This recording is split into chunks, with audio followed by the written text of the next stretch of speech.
How's everything going? How have you been? Oh, everything's going good. Just training and enjoying life in South Florida. What's the update? Like, have the UFC kind of are they keeping you updated? Do they tell you what's going on? I know you're waiting for Kamaru, but what's being told to you maybe behind the scenes that we don't know? Are you being told anything about when potentially you're gonna fight for the title? I haven't been told like an exact date of when I'm going to be fighting, but I have been told that 100% I am next. I will be fighting Marty Fake Newsman, also known as Kamaru Usman, next. But the thing with him is he's out there. He's trying to find a different injury each week. One week it's his hernia, the next week it's his leg. Now he's trying to say some other stuff. He's literally the Woodley 2.0. He's taking all Woodley's tricks, all fake injuries, look for easier opponents, easier matchups, and that's kind of what Marty Fake Newsman's doing. He's out there. He's hoping that another contender arises that he can fight because he knows if he fights me, it's an automatic L, and he doesn't want to lose everything he worked for against me. He knows I'm going to embarrass him and expose him in front of the whole world. And what do you think of him saying, like, he's done a couple of interviews before where he's like, you're gonna have to beg him? What do you make of him saying that? Especially because yeah, it seems like it's kind of set in stone that you're fighting him next.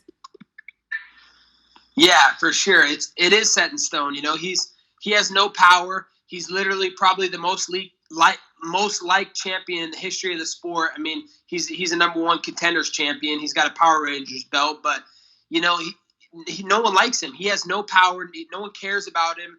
He doesn't. I'm not begging nobody. He should be begging me. I'm the money fight. I'm what everybody wants to see. No one gives a fuck about watching him fight. People are going to be watching this fight because they want to see me win or they want to see me lose. It's one or the other, but they're tuning in to see me. So, there will be no begging. This fight's set in stone. UFC promised me it. Dana White, Hunter, all those guys over at UFC Brass, they've set up next. So, I'm waiting patiently when he stops faking injuries and we can unify these belts.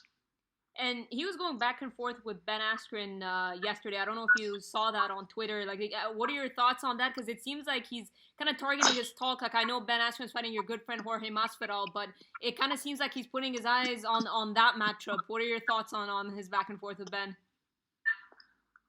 My thoughts on Ben Askren's side is it's embarrassing, man. I mean, he needs to learn a thing or two how to promote a fight, man. He's not fighting me. He's not fighting Marty Fake Newsman. He's fighting my best friend Jorge Masvidal. So if he knew how to promote a fight, he'd be promoting his fight with Jorge Masvidal, and he'd be saying what the date of that fight is. He'd be saying what's going on, but he's too busy sweating the top of the division. He's in the middle of the pack right now. Ben Askren doesn't even have a UFC win yet, Farah. So he needs to get a UFC win before he starts talking it. And even when he gets one UFC win, you're going to need a couple to get a title shot. You don't just get gifted title shots because you talk a bunch of shit on Twitter or on Instagram. Your resume speaks for itself, and his resume is dog shit. Have you been told approximately when? Is there an event that you're targeting or an event that the UFC told you that maybe you'll fight Usman in that event? Originally, they wanted me to fight in June in Chicago, and I was ready to go. I signed. I verbally gave my agreement that I was good to go then, and then he couldn't go. He said he's injured. Then we said July. Then he said he's injured again, and then they started talking about Abu Dhabi. So I said, okay, let's do it.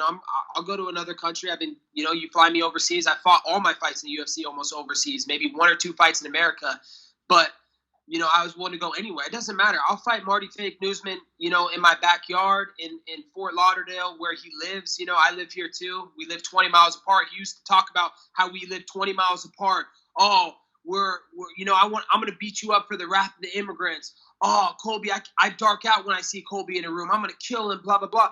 But now he's out there pretending that he doesn't even know me and he's scared to fight me now. So, it's so funny how hypocritical and delusional he is. Before he had to attach my name with anything he said, before he's fighting all his fights. Oh, Colby Covington this. Oh, backstage altercation. Oh, he's at the press conference in his bed sheets that his mom dressed him up at, and he's talking, oh, Colby Covington, but he's got another fight, and I already have a fight lined up. So it's just so hilarious and hypocritical how Marty can say all these things about me, how he's so hard and so tough, but then now all of a sudden it's only me and him. The UFC has told you that it's Colby Covington versus the American Dream versus the Nigerian scam artist Kamaru Usman, and now he's nowhere to be found. He has nothing to say anymore. So I think the fans and the people should see that for the way it is. Before, he couldn't keep my name out of his mouth, and now he can't say my name. How serious were the talks of it being in Abu Dhabi? Was that like, where did you hear that? Because I saw Ben Askren mention that to Kamaru. He was like, "I'm hearing UFC 242 Abu Dhabi." Did the UFC come to you with that, or is it just like talks? Yeah, it was talks behind the scenes. They went to my agent, Dan Lambert, American Top Team, the best manager in the game.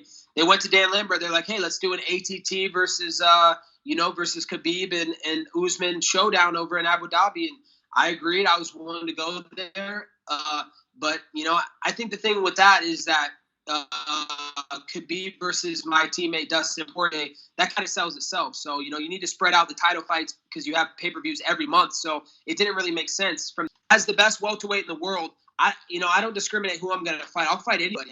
As the best welterweight in the world, I'll defend my title against whoever there is. So, if they have another worthy challenger that wants to come up and get beat up in November in Madison Square Garden, I'll defend my title there. It doesn't matter who it is, but I will be defending my title very soon. And I will prove once again, that I am the best welterweight in the world.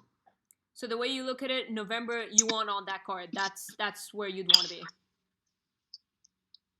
Yeah, that's where I want to be. It's the fight capital of the world. It's the Big Apple. Hulkamania started in Madison Square Garden. Madison Square Garden is so iconic. I mean, it's where all the greats have went. It only makes sense that the greatest welterweight of all time, Colby Covington, goes back there and makes it great again. So, the first family is going to be sitting front row. They've already promised me that they're going to be there. It's going to be a spectacle. It's going to be huge, Farah, and no one really knows how huge it is until they get to see it. But no one promotes and sells fights like me.